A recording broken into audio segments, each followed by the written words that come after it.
I don't think I missed opportunities because I'm non-binary. I think I thankfully avoided to work with people that basically are violent toward themselves. They don't allow themselves to be free, and so they can't work with free people like me. So I don't see it as a disadvantage. I see it as people do me a favor. If they're transphobic, they don't work with me. Yeah, go stay out my way. I don't need you because you're out. Your thinking is outdated. It's ignorant. You know what I mean? It's just like it's nothing to do with me. It's everything to do with them. So that's how I see it. No Bullshit Talks is a podcast for entrepreneurs by entrepreneurs. There's too much bullshit out there, especially when it comes to business. This podcast aims to highlight what's true and what's not in the world of entrepreneurship, bringing you honest and raw conversations about the roller coaster that is entrepreneurship. Each week, my guest will be a high-performing entrepreneur sharing the ups and downs of their journey and helping you prepare for the road ahead, while providing you with actionable insights and absolute gems of knowledge. Stay tuned as I introduce this week's guest.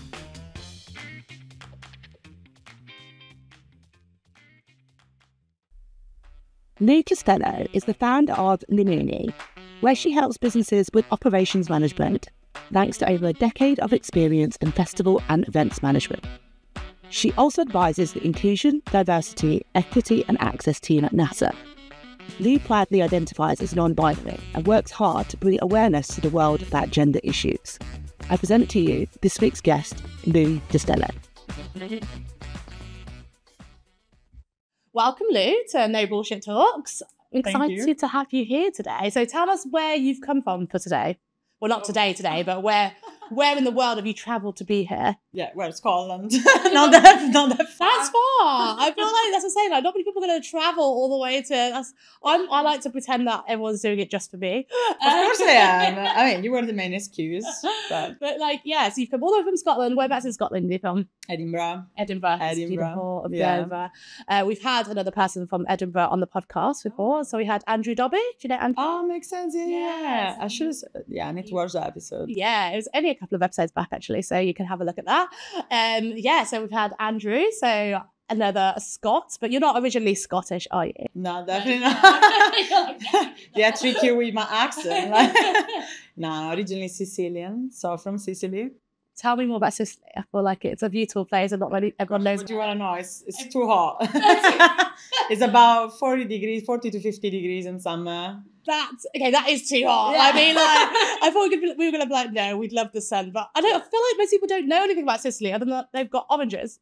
Yeah, or lemons, right? Yeah.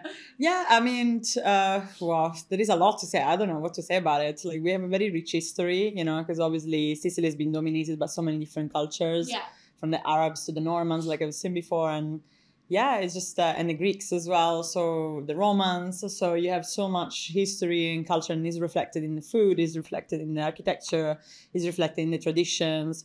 So yeah, very peculiar place, but obviously it's like really Catholic as well, so it's not the easiest landscape to grow up in if you are a queer kid, if you're like me. So is that what brought you to the UK, and why Edinburgh? Yeah, well, I moved to London first when I was 18 because I needed to learn English, learn to live independently, learn to work. So I was like, if I can't make it in London, then I'm not, I'm not going to survive anywhere else. So London was my first shot. And then 9 months in, I was like, okay, London is a little bit too much. I love this city, but living here, especially when you're so young and you're working so much, it was just a bit too much. And I wanted to study, but I always had this idea of like paying for my studies and not put myself in debt. And so that's why I moved to Scotland. I could study for free because at that time European passport would get you free tuition fees. And then I didn't take a student loan or anything. I just always worked. So that's why I moved to Edinburgh initially. It was for uni, and then ended up staying for 11 years. Do you know what though? That's so impressive. The fact that you went all the way through university and didn't get a student loan. There aren't many British kids who have done that. Let's put it that way. Like most of us Brits are just like, woo, free money, except it's not free, and then we work it out later. It's not enough anyway. No, but most of us did that. We were like, woo! I still remember the day my loan hit my account. I was like, let's go shopping. Nice. And it's so stupid, but we don't get taught that sort of stuff, I feel like, in school. So we just kind of think, oh my God, this is free money.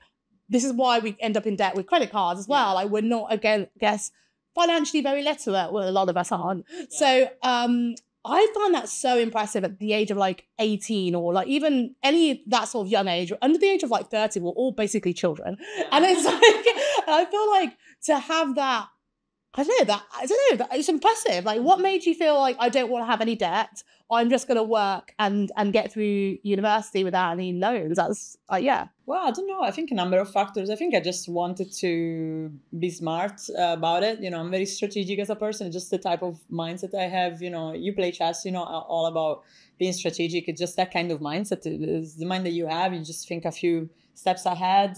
And I just thought, you know, I want to try to work instead of taking a loan. And also because I wanted work experience, you know, I was still like trying to find my bearings and meeting people and learn the language, you know, because obviously when I moved to Scotland, I thought I knew English and, you know, I had to learn it all over again, the kind of thing, you know. So I don't know. I think at that time, I just thought it was a smart move. It wasn't easy, obviously, because I went to actual university, you know, I did a full-on bachelor degree full-time, you know, in person.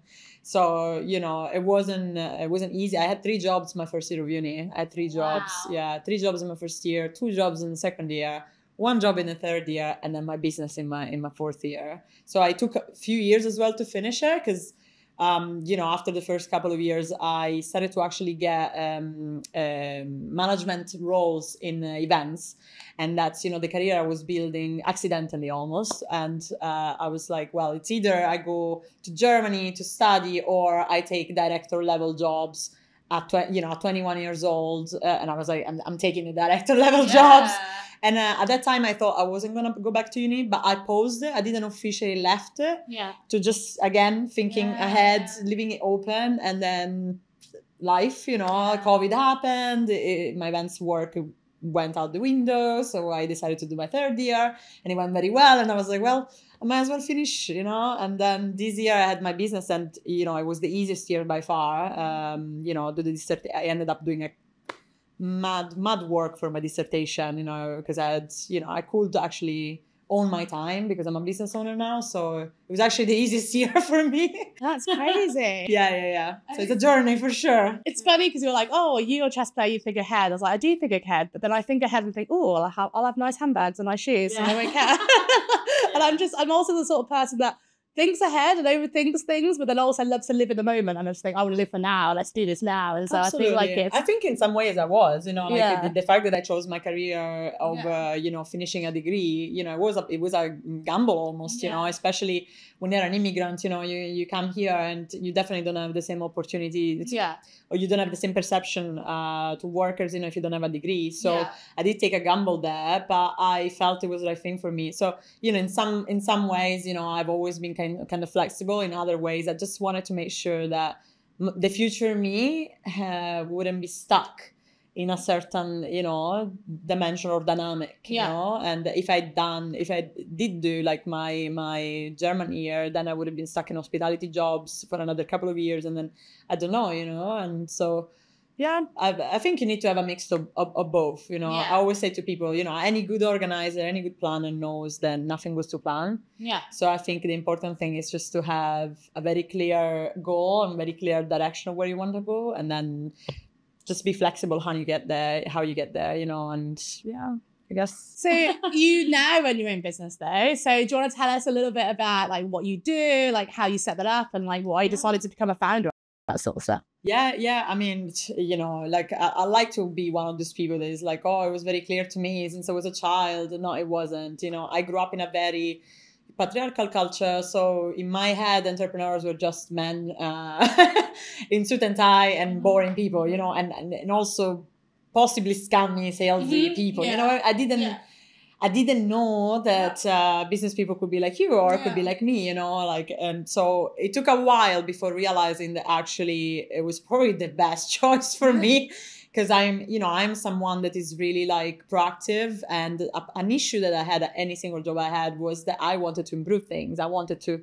fix systems, do things and grow things, and I constantly been toned down by my bosses, like I always had discussions with all my CEOs because I just felt like I didn't want to waste my time just doing just what I was paid for. I wanted to grow and I wanted to do more. So I think when you're someone like that is very experimental, that likes change, that likes challenges, you have that type of brain, right? You never want to stop, then I think it's inevitable to end up in entrepreneurship. So eventually because I want to do more work remotely, because my events career was absolutely super satisfying. It taught me everything I know about, leadership, project management, operations, that's my kind of biggest skill set.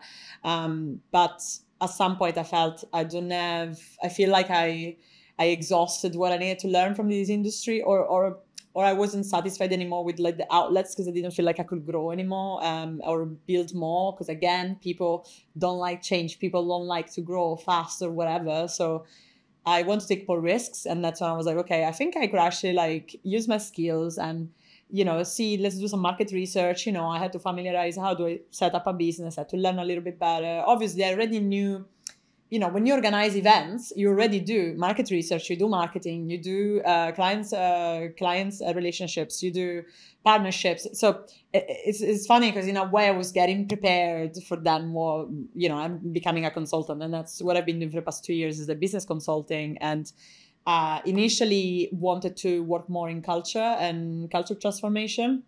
But then I decided to go taking a step back, because I realized that a lot of the founders I was working with, 6 figures type of level, they wanted to like improve the culture and everything, but their entire business was chaos because they just scaled. And so their operations and everything was just a bit up in the air. And I'm like, I can actually help you reorganize and design your business in a way that doesn't overwhelm you. And that's why I'm doing what I'm doing now. Amazing. So you work with lots of founders as well. So I feel like this is ideal for our audience, because most of our audience are entrepreneurs, or they're like either budding entrepreneurs or people who want to start their own business, but they're a bit scared.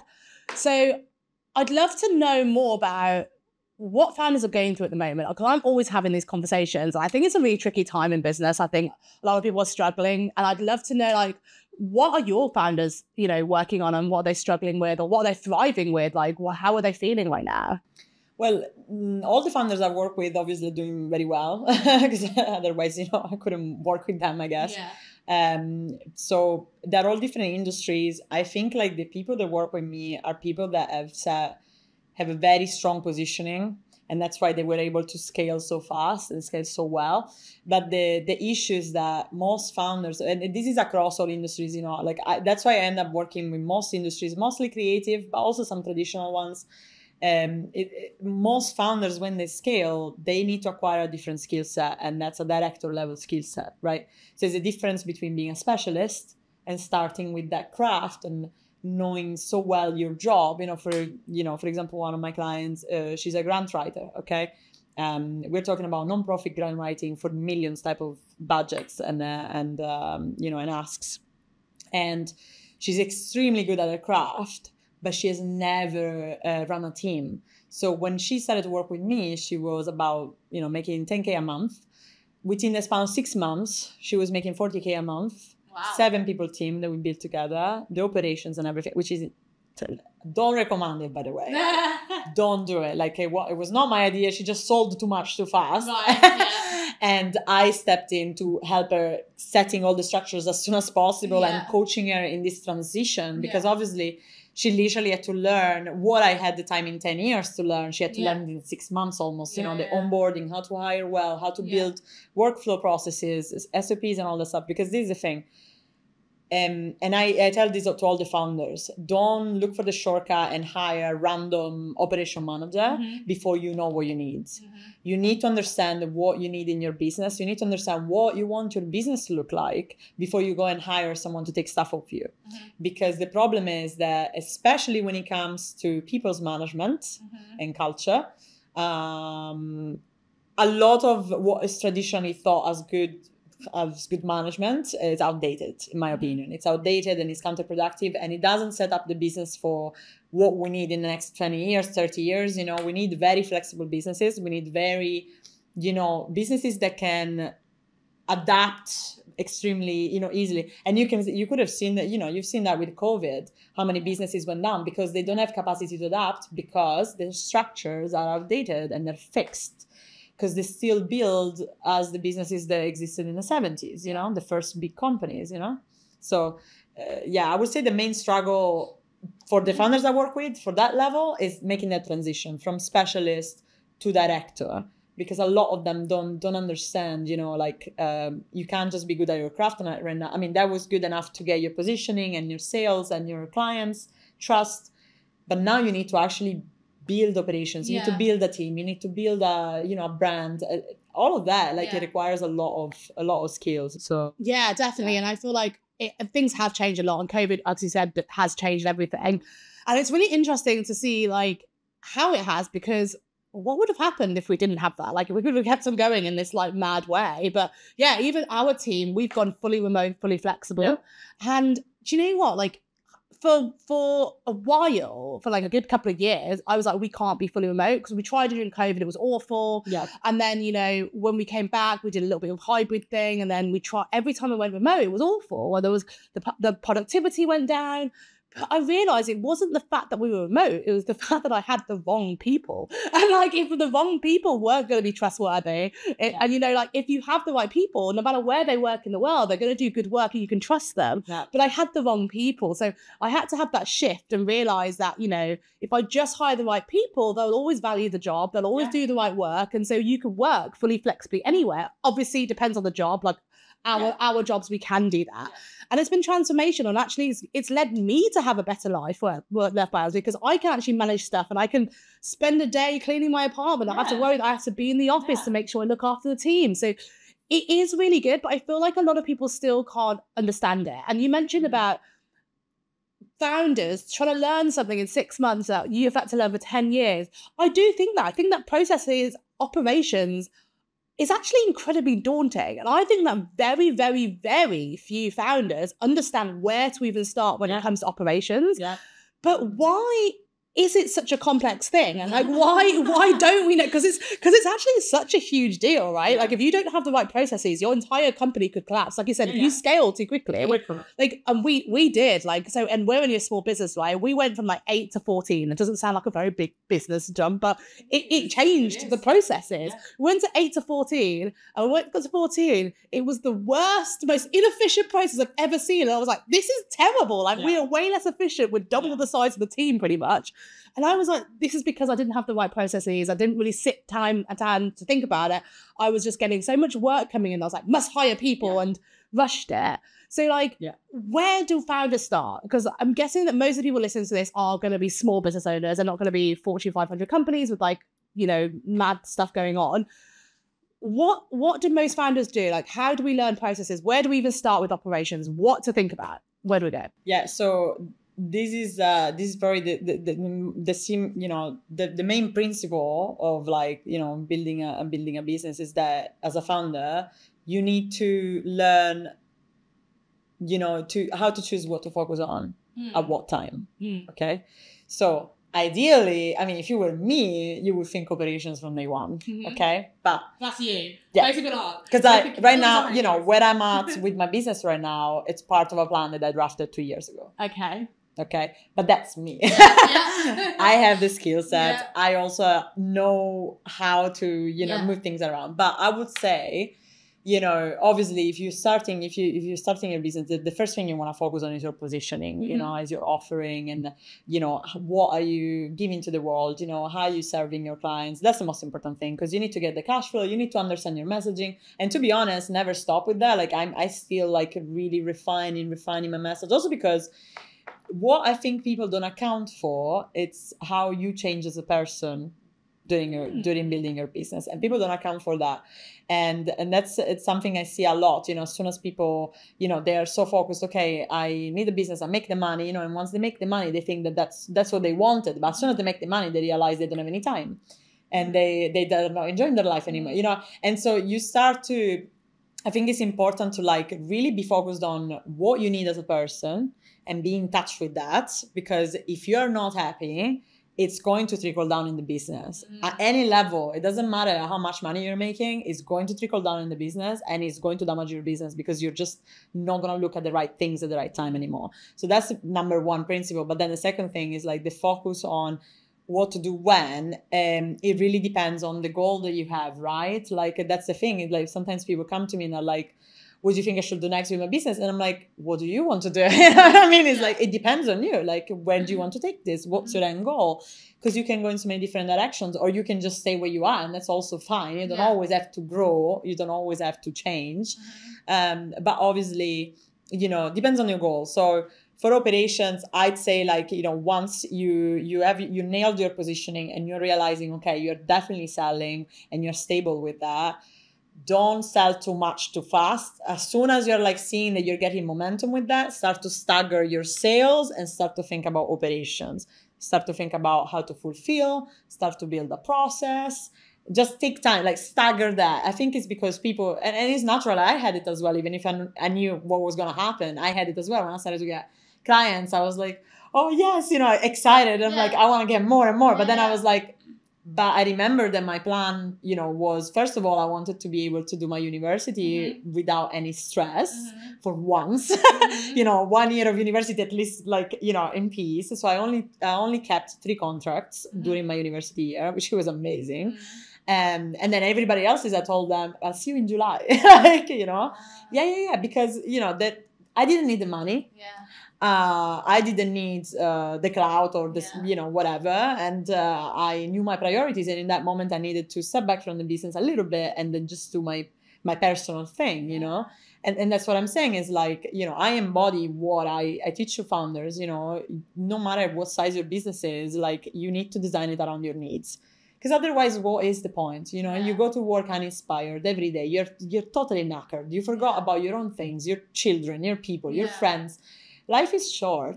And I think like it's important that people remember how to be in touch with themselves. So yeah, depends. When you're scaling, I would say like as soon as you start scaling, like, yeah, that's when you want to take a step back, like slow it down because you do have control and start to nail down the operational process.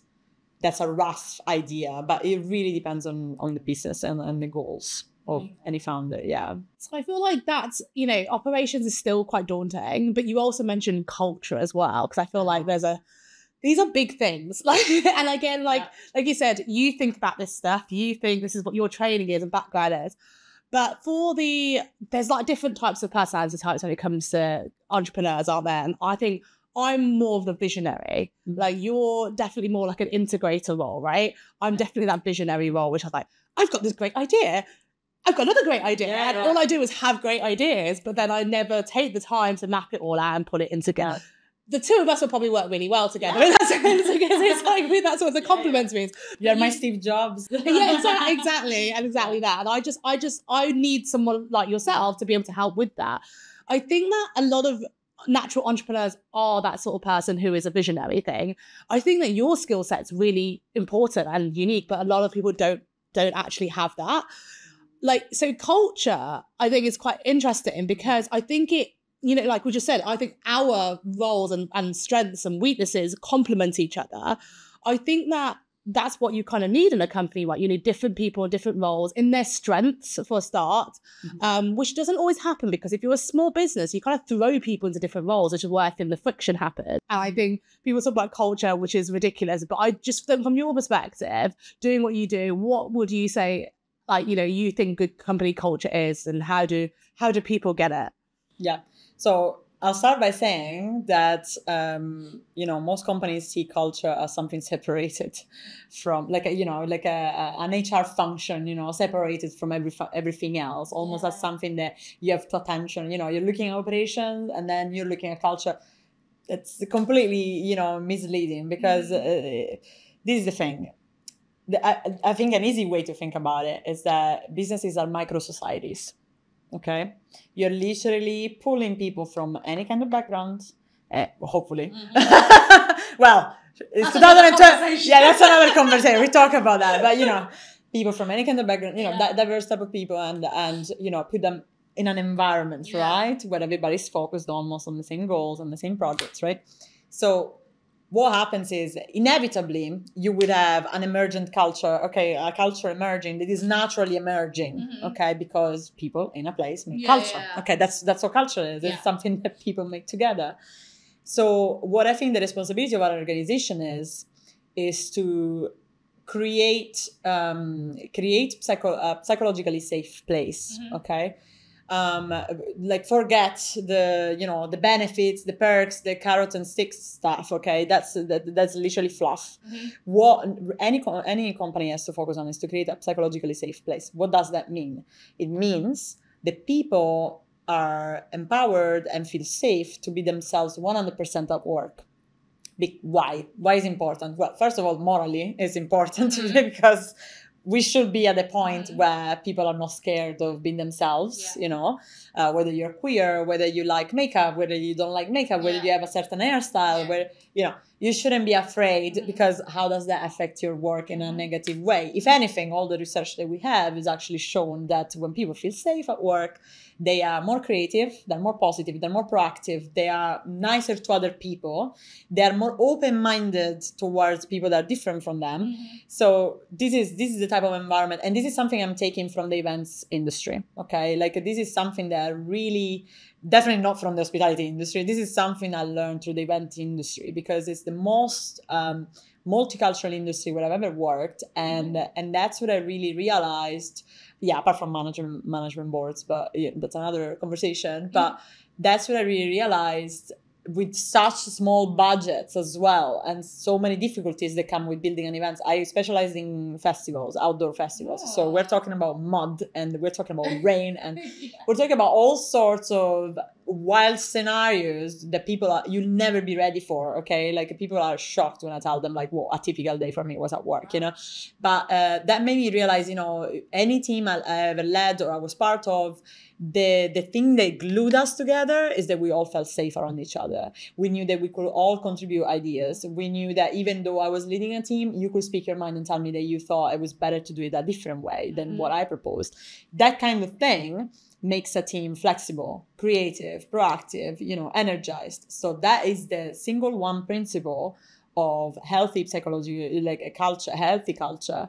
And it's something that has been gotten wrong in the years, because the way we build our businesses is still follow the 70s corporate models of the States, okay? Which is reflective of the society that we've been building until now, which is elitarian, it's patriarchal, it's discriminatory, it's racist, and these things are true. And that's why they've been leaking into businesses, because we've not been attentioning that. So, when people say, oh, businesses shouldn't be involved in politics, it's like, you can just like carry on like pretending that this stuff is not important, and then you're gonna have like 60% like turnover rates. You're gonna lose so much money because people constantly leave you for better companies.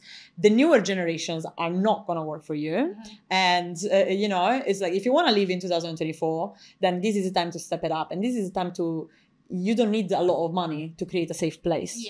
You don't need to be a big business to create a safe place. You don't need to have a big team to create a safe place. So, and that trickles down to also how you treat your clients, how your clients feel with you, how the public opinion feels about you. There is so many advantages, apart from being the morally right thing to do. But I think it's just like, if you look at companies that have to have creative teams, like Pixar, creative companies, like, movie companies, they actually have, that's why they're famous for non-hierarchical approaches. They're famous for collaborative approaches. There are reasons for that. And that's why they bank millions and millions, because that's why they have the best teams. And it's the same thing if you look at, because a lot of people sometimes are like, oh, look at the military, the Navy SEALs, But the Navy SEALs have the same principle. Every person in the team is a leader, and every person in the team supports each other, and everybody plays on their strengths, and everybody can step in to solve the problem. You know what I mean? That's why they're tactical teams, and you know, and so it's just a smarter way to do business. It is. And actually, I love your example of like Navy SEALs and stuff, because a lot of people will put them under criticism because they'll say that like they're so dictatorship. They like, you know, it's the equivalent of being a toxic work environment, as they're being like, you must do these hours and you must do that. But like you said, actually, at the end of the day, all their mottos are like, never leave a man behind. They have got each other's back, like literally life and death situations, and they're consensual. Remember that it's consensual. Exactly, they're going to the job knowing that that's going to be exactly that. So they training, you know, but they are actually happy to sacrifice their life for another comrade. Like, that is real culture. Like, that is like, how many people are even willing to work late for another colleague these days? Like, they're not, but it's like, but they are willing to give up their life for them. They're willing to do anything for them. And they are all, like I said, they are all respecting each other. They all have different roles in their team, but like, they have specialist roles as well. And they put them in their specialist positions. One person's not trying to do everything. You don't see a sniper on the roof, also on the battlefield, and trying to mix and match the situation. People see who they are, put them in their best positions, and let them all work together. But they've got each other's back. And if someone's not slacking and doing whatever, they're picking up each other's, like, you know, if someone man's down, they're picking it up straight away. They're going, oh, well, that's his job. I won't cover that bit. That guy can fend by himself because I've got the guys. But that's what we do in jobs. It's ridiculous. But it's because people, you know, people are detached from their work because they don't feel safe. They don't feel appreciated. And they don't feel that they're contributing, you know? And even, you know, when I hear all these billionaires saying, oh, people are lazy today, I'm like, you know, I spent 10 years working for other people, but, you know, and the amount of times I really tried, I really want to bring a contribution, and I've just been stopped. And even though I brought data, I brought proof, I brought other people that like will back up what I wanted to do. Like, I analyzed the risks, I made the entire plan, you know, I'm a planner, right? And I never been given a proper occasion, you know, on taking risks, growing things, you know, and stuff. And so, you know, that's why I think, and you know, to the detriment of those companies, because those companies ended up, you know, there has been departments that, you know, that when I left, the complete collapse because they didn't know how to run them or didn't know how to evolve them, and they didn't listen to me and stuff, you know. So this is the thing, is like, you know, the Navy SEALs, you know, they need a specific type of training, they have a specific type of culture, but when you sign up for it, you know exactly what you're signing up for. And that's the thing, is like, I think a lot of people get into a job thinking, you know, there's something called the psychological contract in organizational psychology, and essentially is the set of unwritten rules and expectations that you have from the employer. And sometimes we don't even realize, but we expect to be treated with respect at work, right? But then you're not better than me. Like, the first day at work, you have first microaggression, second microaggression, third microaggression. Then your boss is pissed at you for something that wasn't your fault. You know, and you start to get all of this coming at you, and you're feeling like, where do I have space to be myself, bring a positive contribution, bond with other people, you know? Like, so until you're being treated as a robot, then obviously people don't wanna be there for each other, and they just start to what they call quiet quitting. I hate that term, but more like detaching from the work. I mean, if you're not valued for anything, why would you continue to put the effort into it? And that's the thing. And I think that I've noticed, and I definitely was guilty of it for a while, like by accident, is that you don't give credit enough where it's due. So like, you know, I think if you hire people and they do a good job, you're sort of like, okay, good job, but you don't really fully address that they've done a good job. But then if they don't do something right, you're quick to point out the things that they do wrong. And I think that even if you don't mean to, what that does is then just only highlights the bad stuff they've never done, and they don't feel appreciated for the great stuff they've done. Because a lot of bosses go into a job thinking, well, they hire people thinking, well, I'm paying them to do that. Why do I need to congratulate them for doing it? Like, they say, well, that's their job. They should be doing that. But then if they don't do their job, they're quick to berate them. And I think that's the problem. There's a lot of people who believe that. And they don't actually get how demeaning, demoralizing that is. Like, if for example, whatever work they're in, so for example, like you said, you work with creative agencies. I've been running a creative agency for over 10 years. Like, we're then hired by a client. The client did the same thing to me and was like, well, you're hired to do this piece of branding work. Like, yeah, you've done it and it's great and I love it, but I'm not going to say that because, you know, that's what I'm paying you for. But the moment you do something wrong, I'm just going to have a go at you. I'd be like, yeah, like, you know, like, don't treat me like that. I could do this. Like, and then that's when you wouldn't want to work with that client anymore. But yet people do it to their employees all the time and they don't realize they're doing it. And I think that this is just, where do you think this has come from? Because I feel like some people are doing it and they don't realize they're doing it. Like they don't mean to, but... Well, there is like a very good book, like you should read if you haven't read it. It's called Multipliers by Liz Wiseman, and she used to consult at Oracle. It's on my bookshelf and not been read. You should read this one. It's very interesting because what she argues is the most... So she calls, leaders, the create other leaders are called multipliers. And then leaders that are not quite there, and they're talking down their stuff, they're called diminishers. But in the latest version of the book, she added a chapter, which is the accidental diminishers. And that's what I think as well. I think most people, because we were brought up in a culture that has berated us, like a school, like, when we will get grades, good grades, okay, and then when we will get bad grades, that's a problem. You know what I mean? Like there is no, we learn to see mistakes as something to be ashamed of, something to avoid. When actually I would suggest that mistakes are a part of the creative process, and you actually, obviously, calculated risks, calculated mistakes, you don't want to fuck up company. But I think the cultures definitely need to like build that space for people to mistake and help each other fixing it. It shouldn't be up to the leader, to like, oh, you did this wrong or not. If the goal is clear and the team has not managed to get to the goal, then the conversation needs to be, what do you need next time to get to that goal? How can we help you as a team? How can I help you as a leader other than, oh, you fucked this up? They know they fucked up. You know what I mean? It's kind of like, why do you need a parent-child relationship? You don't need that, So Liz Wiseman speaks about this a lot in her book. And I think, I think it's definitely a cultural issue. The fact that the way we were brought up and the experience we have of workplaces as well is being in that way, psychologically unsafe again. So it's a mixture of that, the fact that a lot of business consultants are not trained in modern culture techniques or in DEI. So, I have seen even some of my clients, when I got them, when they were ready at the point to hire, for example, a fractional operation manager, then this operation manager would start to make suggestions about the culture and start to say, oh, you should have like a three strict, mistakes for your client, for your team. And if they mistake 3 times, then you fire them. And I was just like, don't listen to these people, I got you these people just to do the operations. Do not listen to them about culture. Okay. And this is the thing as well, like that I have, maybe is a bit, it's a challenge for me because I really want to do more work in culture.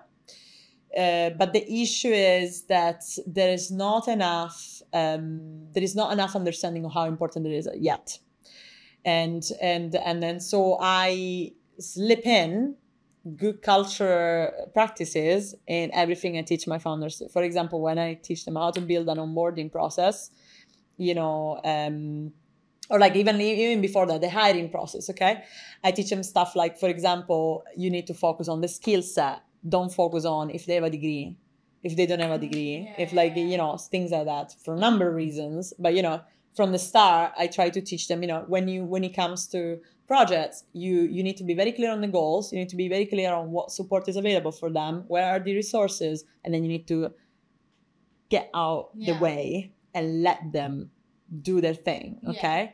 And so like, even like, teaching how to be a leader. So it's my way to address that culture early, because obviously the earliest you get it, the better it is, because when a company is too big, and that's why I didn't want to work with corporations, because when a company is too big, transformational culture change, if done well, takes years. And it's something I want to do, later on down the road. But I don't think there is enough understanding and awareness of the importance of it. And I think this is something that the new generations are going to change massively.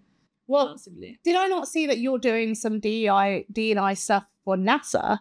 So what's that about? I saw that and I was like, well, this is a bit cool. I need to ask you about this, because that's not every day do you get to see something like that. So tell me about that, because I feel like you're saying you want to do cultural stuff for big organizations. I mean, how does that role work? So that works like as contracts essentially. So essentially, like NASA has all these DI plans for their programs in the astrophysics department, right? So what they do is like pay people so there is a database that I'm part of, right? The IDEA database, and they just pull us as consultants to create panels and then basically criticize and add the ideas and just like make sure their DI plans are sound and they have different perspectives. And that will last it could be a day type of work or 5 days type of work. They're short panels, they're short type of contract work, but yeah, that's one of my outlets. I mean, this is the thing, like I got through that because I've seen on LinkedIn, I've seen people talking about it, and I was like, oh my God, I really want to get into that. I did not think I was going to, because first of all, I'm not a DI specialist. Okay, I don't pretend I am. Obviously, I studied a lot of organizational psychology, not only at uni, but also by myself. I have experience running teams and multicultural teams. I'm an immigrant myself. I have intersectional identities as well. And, I put as much effort as I can to be as knowledgeable as I can, but I don't, I'm not a specialist. But they do, they had this application, and you kind of had to discuss like what are fresh ideas that you would bring, like what kind of approach you have, what are things that you believe DI should address, all this sorts of stuff. And then they go back to me and they accepted me in the database. And so I was very lucky, I think usually like any panel I'm in, like there is not a lot of non-binary people as well, I think, or Sicilian immigrants. So you know what I mean? Yeah. So I think it's good. It feels good to be able to represent, and then obviously I'm meeting so many amazing specialists. Yeah. And so for me, it's like an honor to be included in that. So yeah, I guess that's a bit of my outlet more on the DI culture stuff. You said you had to submit some ideas, or what were those ideas for NASA? Because I feel like you impressed them. You impressed them. I don't remember. This was like over a year ago, over a year ago, I mean, almost 2 years ago when I applied, and then they answered me like 6 months later or something. So I didn't even think I'd go in, even more than 6 months later. Like it took a while to get an answer. That's pretty impressive. I feel like, yeah. I think like contributing to something like that is huge. So hopefully then that will translate to other bits that you can do in culture. And I think, definitely the representation there matters. And I think like, actually I would love to talk about that, because I was saying that I feel like, you identify as non-binary, and I feel like I don't naturally know that many founders who do. Yeah. And I think that what I've done, I've spoken to a few people who have told me that they identify a certain way, but they won't ever say it. And that makes me a little bit sad in a way, like you mentioned earlier about psychological safety. When I do the research on this, the stats are so freaking low on how many people actually feel comfortable and safe and truly feel that they can be the real person that they really are at work. Yeah. And like, it's like 1 in 6 people, or it's even lower some places. It's just ridiculous.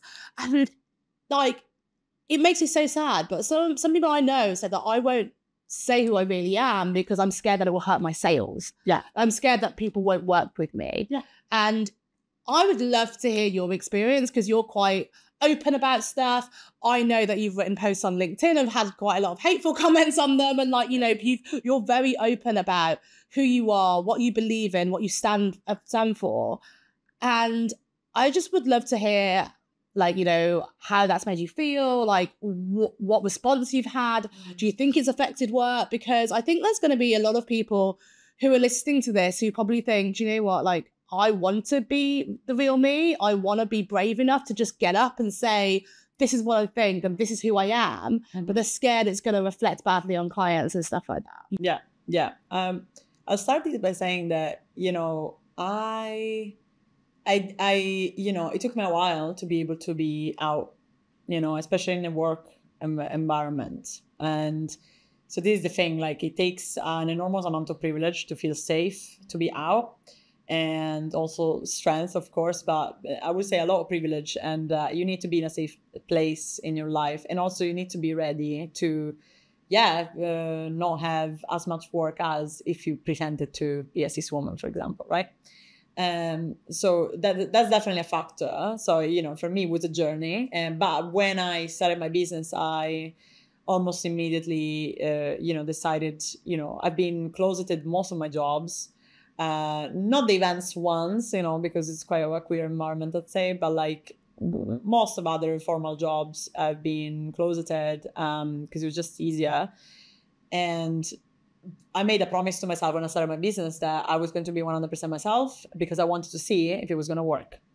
Because I didn't want to be trapped in an idea that other people have of me. You know, I've been living that all my life. You know, why I escaped Sicily as well. It was because I was tired of being seen, you know, in Italy, the figure of a woman is extremely objectified, extremely, you know, even if I recognize myself as a woman, like you get so much sexism and everybody's expecting you to make children by the age of 30, you know what I mean? Yeah. So it's kind of like, you know, I felt like really trapped there. So the society here is a little bit more open. I would say Scotland is extremely open-minded. But still, you know, there is a lot of misinformation about trans people in general, gender diverse people. So as it affected my work, well, look, I think that the best way to frame this, like, I don't think I missed opportunities because I'm non-binary. I think I thankfully avoided to work with people that basically are violent towards themselves. Yeah. They don't allow themselves to be free. And so they can't work with free people like me. And that's how I see it. And they do me a favor. Yeah. Because, you know, if you work with me, you ask any of my clients, if you work with me, I am not going to sweet talk you. You know, I'm going to bring you out your shell. I'm going to tell you you're a badass. Especially, most of my clients are women. I only had one non-binary people or cis women. And I only had one male client, I think, so far.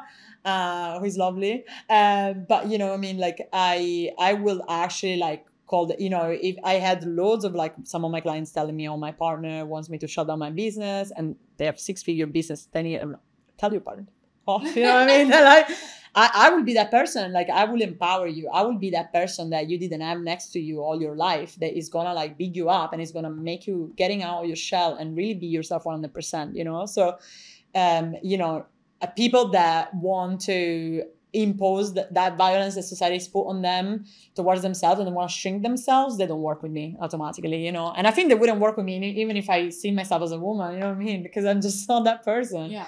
So I think, like, for me, being non-binary is, like, almost, you know, I love being queer. Like, it's the thing that freed me. It freed my thinking. It also helped me to really look for things that I can improve in society and what can I bring to the table. So I don't see it as a disadvantage. I see it as, you know, people do me a favor. If they're transphobic, they don't work with me. Yeah, go stay out my way. I don't need you because you're out. Your thinking is outdated. It's ignorant. You know what I mean? It's just like, it's nothing to do with me. It's everything to do with them. So that is such a strong outlook to have. And I feel like not everyone's going to think like that. And it took me years to even think of that in terms of just work. And, like, the fact that this is called No Bullshit Talks. I run a no bullshit agency. Our club is now called Knobs. Like, I'm embracing that kind of stuff. I feel like you said it naturally filters out your clients, right? That's what it is. You naturally filter out the transphobic, the homophobic, like, you know, all the people who have that outdated thinking, who judge you for whatever identity you want to be. Like, how different is it? Exactly. Don't look like an alien. Exactly. How you identify is not going to change how you do your job. But there are people who think like that, and like you said, it completely filters out your clientele naturally to the ones you want to work with. But not everyone has that confidence and understanding and that luxury to be able to do that. Because I know that even when I was, you know, early on in my days, I hired a guy just to be a guy, just to be a man in the company, because men didn't want to work with me. Wow. They wanted to work with other men. Interesting. So I hired a man just so that there was a man in the company. Be the man. Yeah. And I was like, what's your role? You're just a man. Like, that is your role. You know? And so it was ridiculous. I paid him a salary to be a man. Wow. And so when we were at networking events, it was like, oh, this guy feels a bit sexist and a little bit racist. You go talk to him. And, like, you go close this client. And then he would. But then I realized, like, it took me years, well, not that years, but like a good year. He was with me for like a good year to realize, why am I working with these people? Like, why don't I even want their money? But when you're at that stage of your career, you're just like, I'm winning business, I'm winning money, I need money, and I'm winning their client. But you don't realize, no judgment there. Yeah. But you don't realize how bad those clients are for you and they're not the right people. But that's why I get it, because I've done stupid things like that in the past. And that's why when I listen to you talking about it now so confidently and so proudly, I'm guessing you weren't always like that either. You were never always felt like that. Like you said, it took you a while to be out. Well, obviously, like in my business, I was really strict on who to work with. Okay. For sure. Like, for sure. But is that because of what you've experienced in your... Yeah, in my job. Yeah. I had to work for so many dickheads. That builds up your resilience. Yeah, and the same with clients. You know, I had to work with loads of like dickhead clients, you know, and also I worked, you know, events, I said before, very multicultural, very diversified type of environment, but not in the management rooms. I was often the only non-male person, and I was often the only immigrant as well in all the management boards I worked at. And that was very, very evident, like straight away, because I was the outsider, you know, I was the person that was trying to bring fresh ideas. And I think also that's why people didn't feel as confident to maybe leave me room to experiment and stuff, because it's a strange thing with events, like, you know, a lot of festivals, they were created by people that have been friends for 20 years, 30 years, you know what I mean? So there is that sense of like, I'm the outsider, and, you know, even though my reputation got me there, still wasn't enough to get, you know, some new ideas and stuff. And now when you see articles about festivals barely breaking even and all that, it's because they didn't listen to people like me. It's because they don't accept new ideas. Because when I went to tell them, you have to transform this into a business, because this festival is not a business. You still run it as if it was a rave, like that you used to run 20 years ago, you know, but now it's like, 100,000 people capacity. You have to run a business. You have to think in a business way, you know. And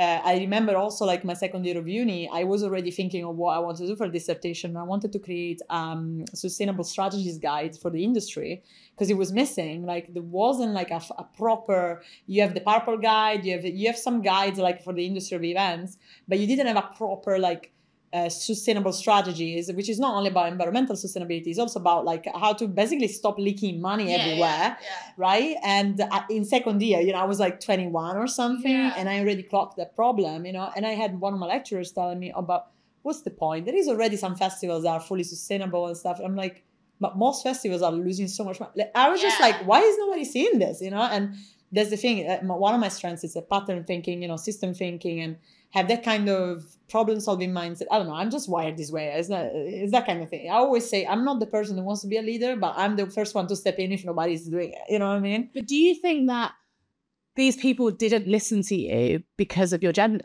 You should ask them. I don't know. Well, at that time, they saw me as a woman. You know, I wasn't out. But still, they saw me as a woman. Yeah, I mean, you know, all studies in sociology points at that, you know, is because it's all connected, you know, sexism, transphobia, racism, it's all part of capitalism. It's all part of the same system. And it's been, you know, nowadays people are kind of, they seem like tired to talk about it. But what we really need to realize is that we are, everything that happens to us right now in society is a symptom of a culture that has been created during the Enlightenment, okay? During the Enlightenment, that's the time where they really went, all these white men really went full on strength to use pseudoscience, like, you know, to talk about the natural order things, you know, the fact that men, you know, people with certain genitalia are males and they are men, and other genitalia, you know, ignoring intersex people, cutting out transsexual people. And also, fun fact, the gender binary was only applicable to white people, and it was a way to distinguish the white race from any other race considered, you know, that's why they were not considered humans, you know, people that were not white. And I think this is something that people really need to think about a little bit more. And that's when we've seen the stuff that happened with Iman and Khalif. That's a symptom of a culture that has created, you know, gender binary standards based on white European beauty standards, right? But this stuff happens because there has been centuries of white men creating pseudoscience and reasoning and laws and structures and businesses to keep us under control, to keep us separated, to keep us marginalized. So even though me and you are in a room like this, you know, it wouldn't have happened 50 years ago. I mean, in my case, I'm lucky I have a certain family history. Maybe I would have been here, right? But I couldn't have been trans, you know, like I couldn't not like being queer. I would have probably married off already, you know what I mean? So even if I could have been maybe in a room like this, I definitely would have not been free, you know, in a certain way. You'd have been a whole different person. Exactly. So these things need to be talked about. That's why I don't, you know, when I hope that when I talk about those topics on my LinkedIn, I hope that people take more of the historical and cultural understanding, because I am not interested in defending my right to live. I'm not interested in defending that. That's a fact. Like, I have a right to live just as much as anybody else is. What I think we need to attention more as a society is like the culture that we built. Why is this way, and what do we need to do to change it, and why is it important that all of us participate in a way or another? You know, in your case, you're hosting me. I'm probably your first non-binary. I'm assuming I'm your first non-binary. Do you know what? I've never asked, and that's another thing as well. I don't even ask. I don't know. I would like to guess that's correct. I would like to think so. Definitely the first Sicilian. Yes. But I don't. Yeah. I don't know, because not everyone talks about it. Not everyone brings it up. I don't ever ask because I don't know. Unless I might not know. And but yeah, I would hazard a guess that you are. Yeah, which is great. Like, that's why I want to ask these questions. But the thing is, like, you wouldn't have me here if you were a person that is like, you know, that believes that I have to act a certain way and I have to, you know, I don't know, like wear skirts or like. I don't know what other things that people expect from me, but like, you know, like being soft-spoken, you know, or being submissive or whatever, you know, like you have me here because you knew that I could like bring myself and bring my own perspective, and you could have something fresh and someone that actually doesn't repeat a copy-pasted answer. Yes, exactly that. And can actually have a no bullshit conversation. And that's what it's about. Like I said, I don't ask because to me it doesn't bother me. Like, I've never asked people's gender, sexualities, religion, because to me people are people, and if they want to tell me that stuff, they can tell me that stuff. I've just never been that sort of person. Like, I will happily have a conversation if you want to divulge that information, but whether you identify as a particular gender, you're a certain religion, you know, whatever your beliefs are, that's okay. Like, it's not going to make me think any differently of you.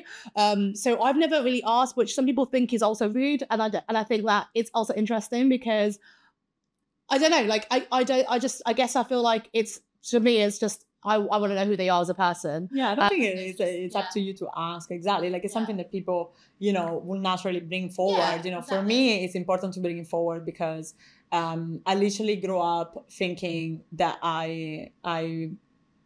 it was almost like an alien, you know, like, because I didn't have any sort of representation. In Italy, like, you know, gosh, like, I'm actually surprised that now those themes are landing in Italy as well. I'm absolutely shocked by it because I grew up, you know, in a very Catholic place where you can only be a woman or a man, that's all, you know. And I grew up with all these girlfriends around and always feeling like, why don't I feel like them? Why don't I want to do the same things or being in the same way? You know, like, I always felt like I just don't understand what, like, am I damaged? Like, am I a damaged woman or something? Like, I could see that I felt like different, but I also felt I couldn't be safe by being different, you know.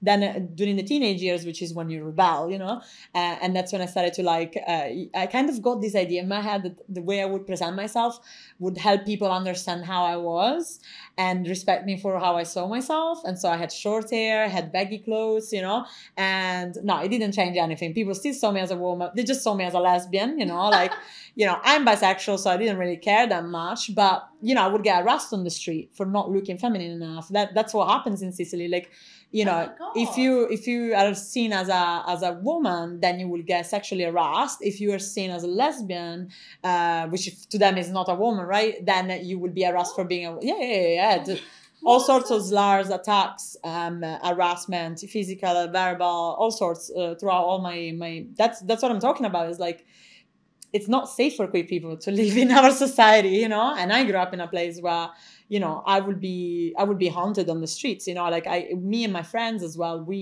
I remember like we had to change areas of where to hang out because if the Neds of the town decided to come and attack us for just being queer, then, you know, they would come to us and they would push us to other areas of the city. So, you know what I mean? Like, it's not even in my own city I was safe. And that's the thing. It's like, because I grew up with that, when I came to the UK, I really wanted to, I felt safer for sure. And obviously I have white privilege. So of course I don't experience the same as other immigrants that have other skin color, or even like locals that have other skin colors, to be honest, because British people are quite racist, like white British people are pretty racist. So, and queerphobic as well. And, when you're Black and queer, like that's even harder for that community, So I have that experience growing up. So obviously now you see me so strong, so outspoken. So I want to bring representation. I want to show that like we have a place. I want to take the space. I want to help other people build in that space. That's why in my plans, I mean, obviously I did a bit of pro bono work this year already, but I eventually down the line, next year or the year after, I want to build a pro bono clinic for trans entrepreneurs exclusively, any kind of background, but trans entrepreneurs. Like I want to build that, because I don't see any other person doing it. You know what I mean? Yeah, I think that what you just said is so needed, because I remember working with Mermaids charity, and like we say pro bono, we do pro bono stuff as well, like a lot, and we did for them because we basically will have pro bono hours allocated for charities and any causes that we feel really strongly about. And so we helped out Mermaids charity a lot. We did our again, I remember like I ran a charity dinner and I included Mermaids as one of the charities that we wanted to contribute to. And so many people wouldn't come to the dinner because of that charity. Okay. I was like, what? Even I had a friend going, I just saw you, one of them was a trans one. No thanks. I'm not giving my money there. I was like, are you joking? I thought they were like joking. And they were like, no. And I was like, well, okay, well, you're not really a friend anymore. So, okay, great. Thanks for that. Like, what the hell? Yeah. And yeah, like we were editing, I think, some of their podcast graphics. And it was around the time, a couple of years ago, and all that really bad stuff happened. And like, I just remember we were in the middle of doing something and they were like saying, I'm really sorry, but our host just got attacked last night. And so we can't continue with this podcast. They've had to like lie low because they fear for their own life. No. I just remember everyone in the office feeling sick. Like, we were like, oh my God. Like, that's nuts. Like, we were just like this, like, it's just, it honestly blew our mind. And I was like, that's why, we do this pro bono sort of stuff, because there are some people out there who can't even get people to support them, because even like, they can't even pay to support them, but they need the money they can get, because there are people who are that close-minded still that they judge people, not only just judge them, but they mistreat them, and it's really scary actually. So yeah, like you said, I saw your post, I saw some of the hate stuff you were getting, like for sticking up. You don't see much because I block a lot and I get a lot of stuff privately, That's why also I don't have a public link anymore to book my calls, because I got I got all sorts. Wait, what? So you have I got death threats, I got people booking calls to just come and insult me. Oh my God. I get DMs all the time. Yeah. But I just block it out, because I don't want to give these people any sort of space in my mind, because it's not about me. That's scary. Really scary. Well, like the more you put out, and that's the thing. With the background that I have, that I grew up being physically attacked and scared. It's like, what else can I'm not like, come at me. You know what I mean? I'm not scared anymore. I'm not gonna live my life in fear. I'm not gonna live my life in fear for these people. So again, I have a position where I feel I can be like this and do this, and so I'm gonna do this. But definitely there is a lot of people that get it way worse than me. So yeah. Do you know, it's interesting because like I relate to a lot of discrimination naturally because I get a lot of racism. Mm-hmm. And you'd think that there are more people who are racist than like transphobic or homophobic, but there aren't. Like, I think it's worse actually. And I connected. It is, but I did this poll once and it was I've pivoted my career a little bit. I'm mainly concentrating on the Entrepreneur Members Club, but I still run an agency, and I was focused on like building websites back then. And so I was getting really annoyed because the web design development industry is very male dominated. And I was just getting so, every time I'd lose a pitch, it was always to an all white male agency.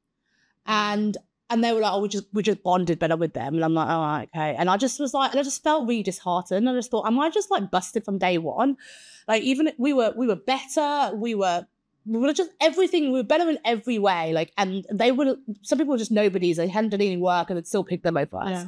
And I was like, I'm just screwed. So I remember doing a survey, and it was anonymous, so people could write what they wanted to write. And I said, if you had to hire a web design agency, and if they were like in any of these demographics, would it affect like whether you would choose them? And I said, which would be a problem for you? And I gave female, I gave Black, I gave LGBTQ, and I said disabled, under 25 and over 50. I'm curious what the answer is. It's wild, right? And what a question. I know, right? I just obviously saw me in something I would do. But I just had to know, like, how, and made it anonymous so people could be really honest about their answers. I got over 400 responses. So it's not loads, but a big enough number to do it. I was so shocked. By far, the one that they had the biggest problem with was LGBTQ. Mm-hmm. I was like, wait, what? Yeah. I was like, this makes zero sense. Yeah. I could totally actually understand the age ones, because I feel like they might think, oh, if you're over 50, you're a bit of an old funny duddy, so you don't know anything about technology. Some people might think that. Or if you're really young, I don't trust you because you don't have enough experience. Yeah. Or if you're a woman, I can semi also understand that, because they're like, okay, not many women do computer science, therefore if you're a woman, maybe you don't know it as much. Yeah. But all the rest are just ridiculous. And it's like, the LGBTQ one was the most ridiculous, I thought. And I thought, no one's going to click that. And it was by far, it was LGBTQ, then Black, then a woman. And I was like, well, I'm screwed. Like, because I was just like, this is ridiculous. So I just didn't understand how it was possible. And I just think, like, how, like, what feelings do you think when you hear this? And like, because I feel like there are so many other people out there who identify in that category, who are scared to be entrepreneurs, who are scared to do business. And like you said, you've come a long way and you've got a background of having that built that resilience. But what about people who are born in the UK, or like, who are, just haven't got that confidence yet? What advice would you give to those founders trying to navigate their world, like their way in this world? Move out, just go away. My advice is to be safe, to stay safe, and just try to build a community around you that is safe and treats you the way you deserve to be treated. Try as much as you can to find jobs where you're safe enough. But I know it's hard, and I know most companies are not queer friendly, and then if you're also Black, for example, you get the racism on top of that. If you're a woman as well, then you get misogynoir, right? So really, I think like you definitely don't have to put up with this BS. There are companies, there are newer companies, younger companies now that finally like do it better. So, if you have the privilege, if you still live at your parents' house, for example, and you have the privilege to take a little bit more time before taking up a job, assess the culture, assess how you're feeling, do it. If you're starting to get bullied at work, if you can, please like record it, take them to court. We need to call this out more and more. Obviously, I have like my own thoughts of like how bullying at work is addressed. And also I think the government should actually step in and do more in that sense as well.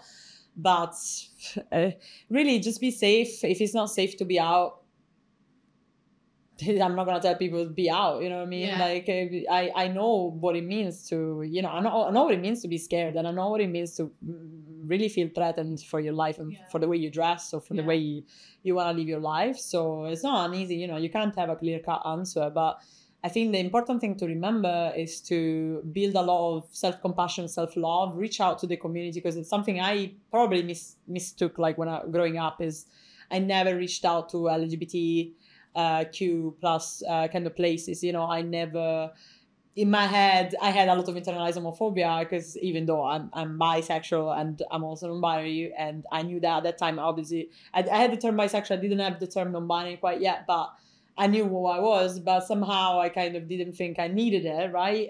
But actually, when you have that kind of community around you, it does a lot for your self-esteem. It does a lot for your confidence as well, and for your capacity to defend yourself when you're going to be verbally attacked or anything. But I think also the important thing to remember is that the people who hate us, they hate us because we're free. You know, they're literally people that need to affirm their own gender or their own sexuality by discriminating us. You know, because it's almost a way, you know, like, oh, I'm not like you. I need to make sure everybody knows that I'm not associated with you because I need to affirm my gender, my status, I think. And it's a problem of safety. These people are trying to be safe as well. So I'm not saying they're angels or anything, but there is some compassion there to be given, I think, because we are all brought up in the same society.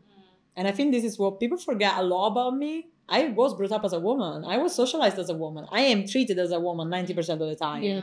So, like, I know exactly what a cis woman goes through. Yeah.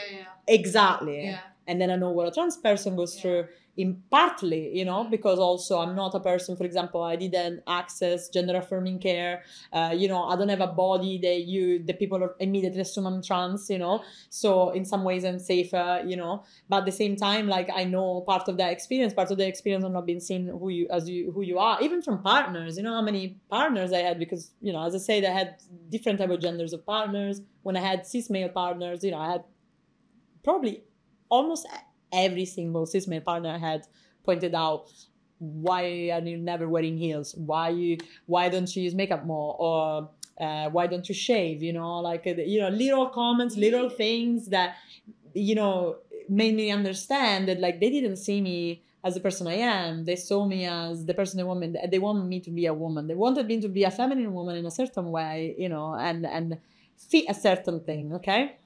And people are socialized to be like that. We are socialized to be like that. And obviously, as social animals, we want to be safe. We want to feel safe.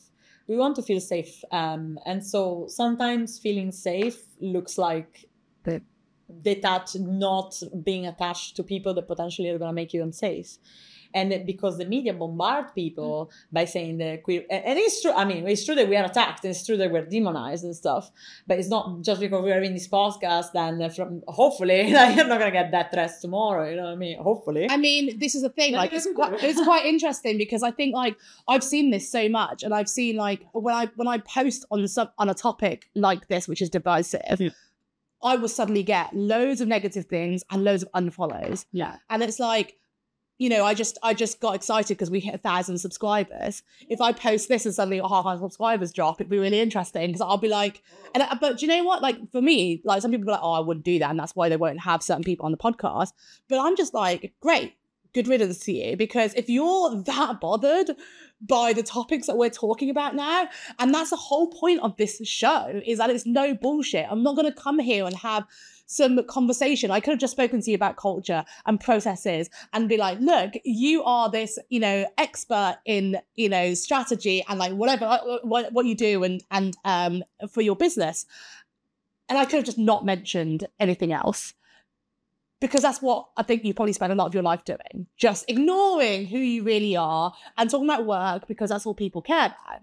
But then that would be a bullshit podcast. That would be they're not contributing anything to society, you know, because this is the thing, is like, talking about this, it's not just about, like, you know, my safety or, like, my, you know, my community or whatever. It's like, if my community is safe, your community is safe. We're all safe. Yeah, this is the conversations that we need to be having. Like, I think the reason why there is so much out there in terms of, you know, transphobia, racism, misogyny, all that sort of stuff, is because people don't understand. I think there's a lot of people just they're not having these conversations, they're not being educated. And the more times we have conversations like these, the more it helps other people understand who people truly really are. And I think it actually will normal. It will help reduce that sort of, and that's what I want to do, and that's what I'm trying to do. I just think, like, let's normalize these conversations and consistently have them, because we need to, otherwise people don't realize that these things exist. And it's kind of crazy. And I think also, if I can add you, because I've written loads of posts about this as well, modern feminism because obviously there are different strings of feminism. There's always been different type of histories and stuff. But always seen with the movement is that when the movement is exclusive to only white women, for example, is not actually advancing women's rights. And, when people ask why women at the workplace didn't actually advance as much as we thought it was going to be, it's because they only focus on certain type of women, only in certain type of roles.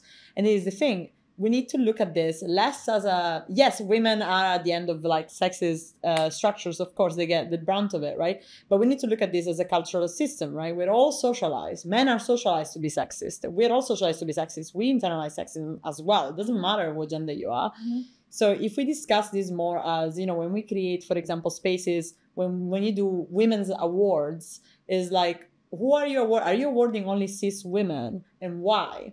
You know what I mean? Because you're basically saying these are the only people worth of support and the only people that take the brunt of sexism. And it's not true. And that's why a lot of those spaces are white women dominant. There is a stereotype, of like cis women and that are usually white, and that's why a lot of Black entrepreneurs I met personally, really struggle with networking events because they feel like they are the only Black person in the room. Yeah. And also their needs are not catered for. There is no intersectional thinking. So a message I really want to bring, and something I share in my post when I talk about women networks as well, is that, you need to open up your doors and you need to actually learn what feminism is about. And what actually addresses, which is a cultural socialization. So you need to actually, obviously there is space and time to have private women, just cis women clubs, only Black women clubs. And I'm not saying that those shouldn't exist, but when we're talking about larger events, larger awards and stuff, coming to me, asking me to participate to panels and be a judge and be a participant. And then as soon as I tell you I'm non-binary, you take back the invite. No. Oh, yeah. Tons. Dozens. What? Dozens. Like, I can even show you the DMs. Like, dozens. Okay? Wow. Okay. And then revoking invites or telling me, as almost as if I am problematic because I'm saying, I'm asking, are you trans inclusive? Because I'm non-binary, and if I win the award, am I going to be called the best woman of the year? That feels wrong. What I mean? Both because I don't identify with it, and also because I am not here to take someone else's space, if that makes sense, right? So there needs to be more conversation on how we build those platforms and events in a way where we talk about we are here to destroy sexism, and you need men to be involved in that as well, if not first and foremost.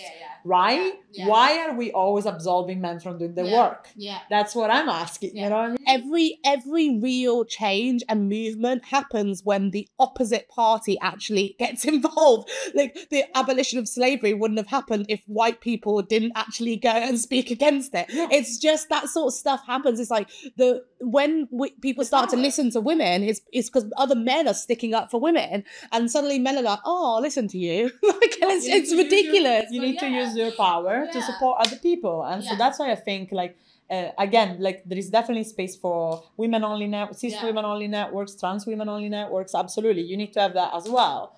But I think there needs to be more, and it's something I strive to build from next year, hopefully in Barcelona. When I'm gonna start to do events, I want to show it how it's done, and I want to show that it's possible to have events that are supporting each person in their own uniqueness and supporting and then bring forward the message of cis women that have been discriminated in a certain way, Black women are discriminated in another way, non-binary people, it's totally possible to exist in the same space, support each other, have awards of different categories for each other, and be together in this fight, because we need to be together. We need to build this culture together, because if you keep playing these, sometimes I see these feminist posts that are all about men versus women, kind of posts oh, man, this, that.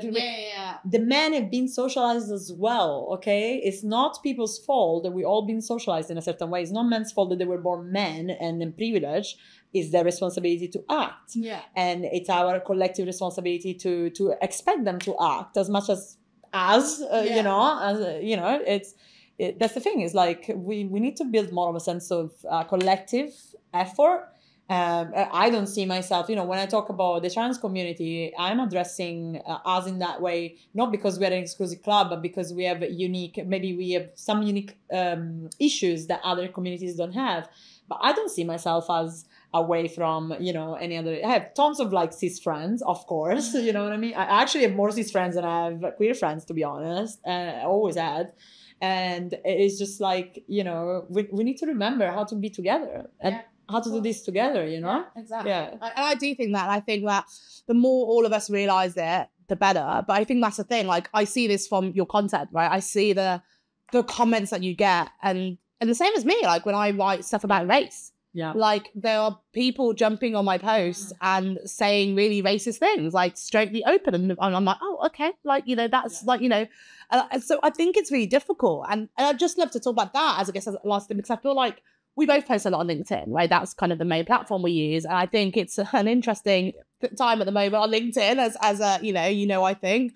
But I would love to know, like, your thoughts and, like, advice for, because so many people come to me and, like, the thing I get the most is, like, how do I write on LinkedIn? Like, how do I build my personal brand? What should I be talking about? I'd love to be talking about this topic. And that's the thing most people come to me say. They're like, you're so brave. I get that a lot. And I'm like, and I don't see it as that way, but they think they consider me to be brave because I'm writing about the topics I do.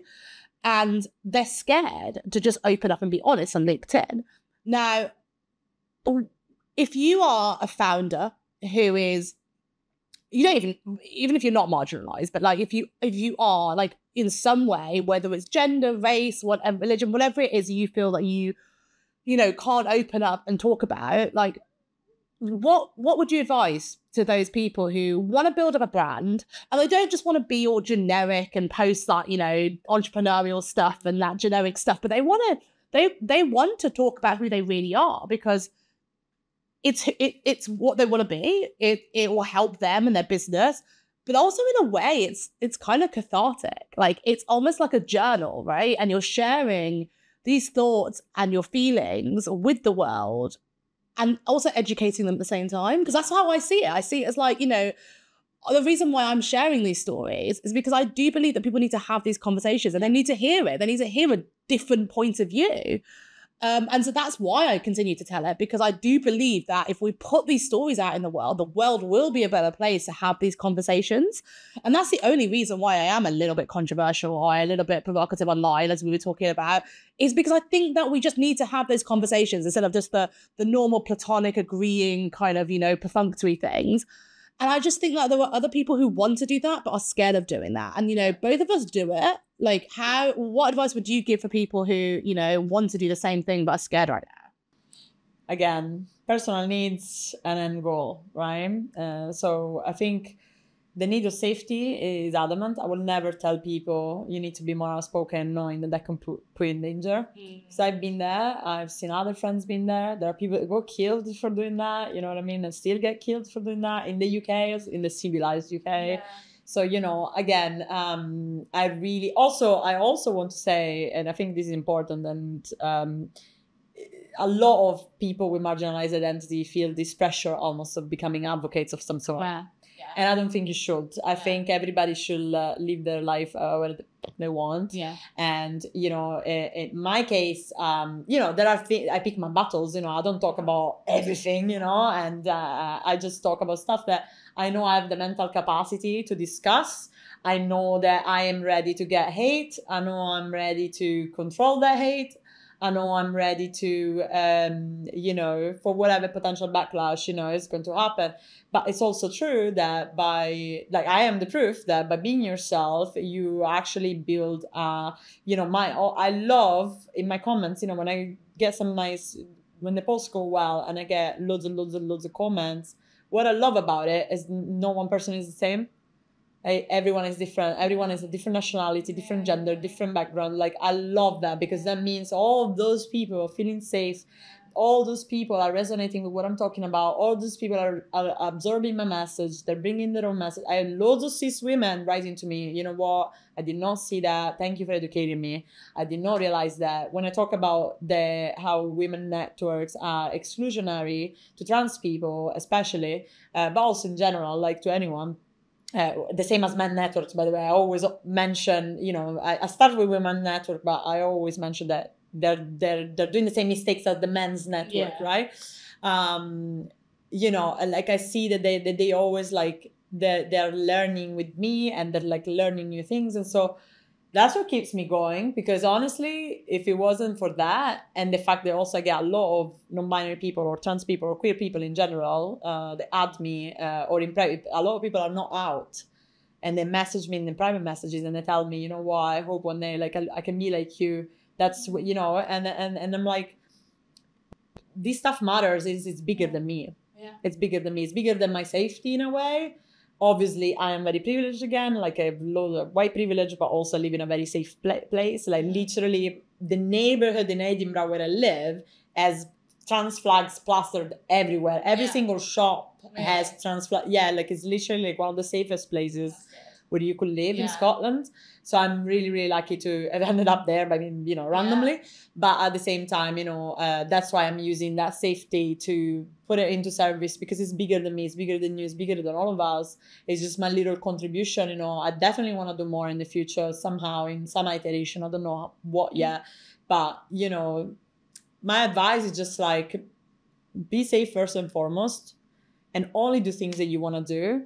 If you want to start to talk about these topics, maybe just start with like one thing that you feel very strong about, that you know that you can talk about it with confidence, that you know what kind of objections you're going to get. And also, I would say, in terms of bullies, I don't think it's worth wasting your time. I mean, if someone is coming at you to just be aggressive, to be ignorant, to bring misinformation, to attack your audience, personally, I would just block them. The platform for criticism, yes, there is absolutely. I had people that asked me objectively ignorant questions, but they were coming from a place of curiosity. They were coming from a place, a very, very polite place. So even if they were very ignorant, they used the wrong terms or whatever, they had the best intention. They wanted to discuss. So I leave those kind of comments open, and I have those interactions. But when it comes to haters and discussing with people that are literally like, they're just there to spread hate, and again, reaffirming what they think they are, because clearly they're so secure of who they are that they need to attack someone different than them to define themselves. And I think that speaks volumes, you know, for them. I think it's not worth your time. So I would say pick your battles for sure, preserve your energies, and I would say focus your energies toward the community that needs you. And towards the people that need you, instead of like wasting it on like a random people on the internet that want to hate on you, you know. It's really hard though. I feel like, you know, everyone's kind of got caught up in some ridiculous social media argument. Of course. But do you regret it when you do? Oh yeah, all the time. It's really stupid. You think, oh, that was a waste of time. But again, like, you know, I was like that a while ago, but now I'm used to it. But as I'm saying, I feel like those who are new to it, and in what you just mentioned just now, you said that don't feel the pressure, because you said that marginalized groups almost feel the responsibility to speak out. And that's exactly how I felt, because I had so many DMs going, oh, I feel like you're the voice of us. And I started to think, oh my God, do I have a responsibility to be doing this? Because no one else has the confidence to say the words that I do. So I have to do it for other people. And that's a lot of pressure. Yeah. And I started to feel like, that's a lot, like, you know, and even someone like myself who doesn't mind, well, I don't mind, I don't like getting hate, but, you know, like, who's used to it now, because it wasn't easy, but, like, it is a lot. And I think that you're right. If anyone feels that pressure, they're just going to do what's right for them, because it is takes a toll. Like, yeah, especially if you know, this is about your own life and your own identity, and people are attacking you online. You're already getting attacked on the streets, like, or at work, like, and you're adding that to your plate.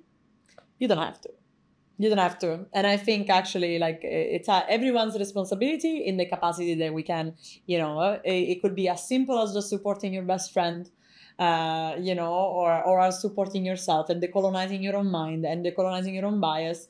You know, you start to heal yourself, you can heal society. That's what I always say, you know. And so again, I don't think I think everybody should like listen to themselves and their needs, and be safe as much as possible and do what they can, you know. Yeah, for sure. Well, thank you so much. It's been amazing having you today. Honestly, it's been so insightful, and I think that I really hope that your words and your stories have just really helped other people as well who are going through the same sort of things. I think there's a lot, and it's tough at the moment. So thank you so much. Thank you for having me.